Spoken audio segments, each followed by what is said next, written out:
What is good? What is good, everybody? It's your boy Cam. Today's a good day for DFW sports basketball, and now the TCU Lady Horned Frogs are officially going to the Sweet 16 for the first time in program history, as they defeated Louisville by 13, 73 to 60. And I do want to talk about one of the players from Louisville. Jada Curry just played a hell of a game. She dropped 42 points on the Horned Frogs today, and that was just crazy. And I think what the Lady Horned Frogs struggled with was the turnovers. Just the turnovers really hurt them in the first quarter, and they was off to a pretty sluggish start and everything, and then the turnovers just really messed them up. And Louisville's defense was just good at pressuring the team today. And was even the best part about TCU today? They held Louisville to 9 points in the second quarter, and the largest lead they had was 22 or 21. But the closest Louisville got was to like 8 or 9 points. I just knew for a fact Louisville was going to come. They weren't going to quit. This is a good Louisville team, and now the next game for the Sweet 16, TCU they take on the Notre Dame, who they already beat earlier during the season, and I expect it to be a very intense, very tough competition matchup when TCU plays Notre Dame next Saturday night. But Haley Van Lith has been doing a great job for TCU this year, and she's predicted to be one of the top 10 players in the WNBA draft, and is predicted to go to Chicago Sky. And I'm so proud of her, and hopefully we continue to make this run in the NCAA tournament. And now I do want to talk about some Mavericks too, and they pick up a big win over the Detroit Pistons on Friday night. And Spencer Dinwiddie played a hell of a game, and this is his best game he had ever since they played the Sacramento Kings back in December in Sacramento, even though they ended up taking the L for that game. So Spencer Dinwiddie finished with 31 points. PJ finished with 27. Klay Thompson finished with 20. Najee Marshall finished with 19. And Kai Jones finished with 10. And ever since PJ been coming back, he's been averaging 27 points a game. And he has stepped up big time, even though we're still struggling right now. And I'm so proud of him, and he keeps playing the way we playing.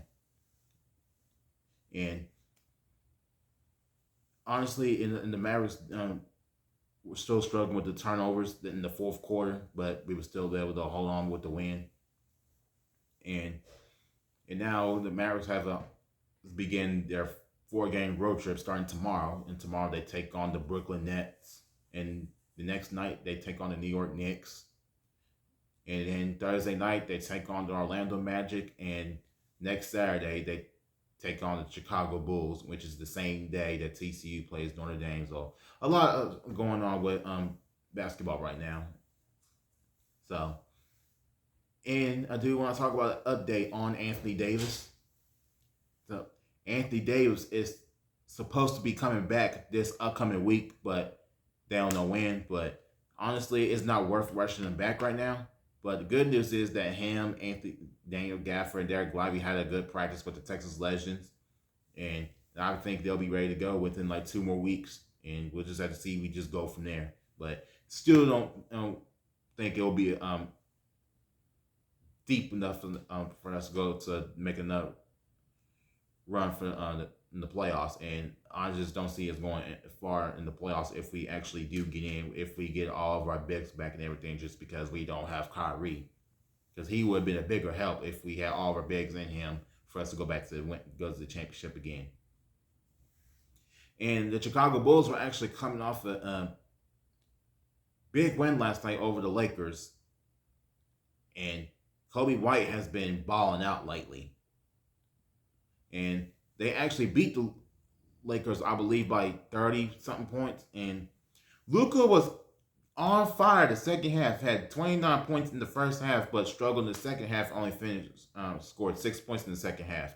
And then, like I said, Luka is going to be Luka. There's really nothing you can do to change him. And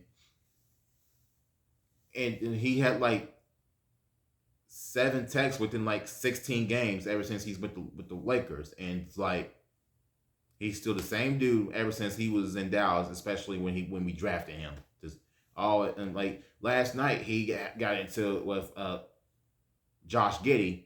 So what happened was the Luka is like running down the court. He purposely like bumps into Josh Giddey and then shoves him when you the one that ran into him on purpose, dude. It's like you still got some growing up to do, obviously. And then he gets attacked and he starts pouting, start bitching and pouting to the refs like, oh, he did it first. I'm like, no, dude, you ran your ass to him. Especially you did all that flopping and shit when you was with the Mavericks. It's just like, I do miss you, but I don't miss your crying and pouting. That's what I don't miss from him. It's just like, I mean, that was part of the reason why they had to get rid of him. Just like he did slow the game down so much. He don't play no defense, but he will give you 30 a game. He will do that, but it's like, damn, man. But we still love him, man, and we still hope for him for the best, and hopefully he will accomplish something in LA, and I feel like he may or may not. So who knows what could happen with him when he's playing with the Lakers. But I don't expect him to be with the Lakers for the rest of his career. I expect him to be on another team because Luka can't be a headache like 50% of the time on the court. It's like, but like I said, Luka it's just gonna be Luka. But my thing about what they need to do with Anthony Davis is I think they need to sit him out for at least 3 more games, and I wouldn't play him until maybe like next Saturday when they play Chicago, or maybe sit him out for another whole week and for him to come back for our next home game. Our next home game is another week from now, and we have a rematch with the Brooklyn Nets. And they need to put on a time restriction with him just to avoid him getting hurt again. And I just pray that he stays healthy. He doesn't keep getting re-injured so much. I think what will happen with Anthony Davis coming back, he will help our defense a little more, and we'll be able to get more rebounds. But it's just not having Kyrie that's the only other thing that's gonna really hurt us. And I don't expect if we do make playoffs, we'll probably just get bounced out the first round. I'm just calling it where I see it. It's not, even though we get all of our bigs back, it's not enough for us to make a deep run to playoffs just because we don't have Kyrie. That's what it's gonna be. And another thing, what's going on with some of the DFW sports teams, and SMU took a L today against Oklahoma State in the second round NIT tournament, and they had a great season, and there's always going to be next year. And some things was also going on in the NCAA tournament that Baylor suffered a crushing blow, loss to Duke, and ended up losing by 23. And this Duke could just knock down threes from everywhere, and Cooper Flagg is just a freaking beast. Honestly, this is my first time watching Cooper Flagg play.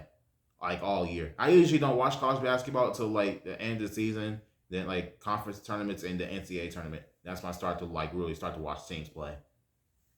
But I usually watch TCU'S guys basketball team, but they didn't make the NCAA tournament. They actually struggled this year. They lost a lot of guys from last year, but hopefully they'll have a better year going to next year. But it's all right though. The TCU women's basketball team has actually been doing really, really well this year.